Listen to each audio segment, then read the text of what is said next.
Kevin, Marty, and Justin here with IGN Access from Comic-Con 2017. Justin, last night we got to play a ton of Nintendo stuff, including going hands-on with the SNES Classic.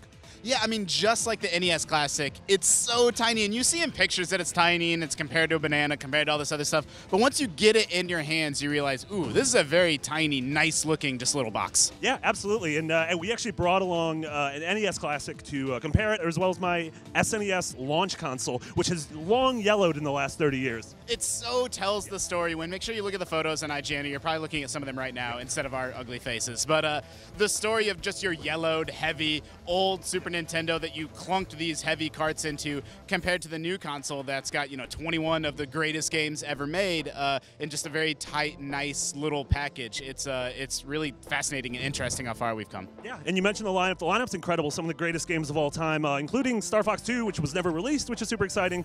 It fixes some of the problems of the NES Classic, including cord length. The cord is longer. The one thing we don't know, though, is whether we can actually buy one of these at launch. Well, yeah, I mean, we'll have to see how many are available. There's all kinds of little details that we saw when we got our hands on it, like the controller ports on the front pop off in order for you to plug in the USB controller. So you sort of get the best of both worlds. You get a modern USB controller, but you still get to retain sort of the classic style of the SNES when you want to sort of pop that. It's almost like a faceplate back onto the front. Yeah, super cool. We're going to have so much more on the SNES Mini leading up to its launch on September 29th. So for everything else Nintendo and Comic-Con, stay right here on IGN.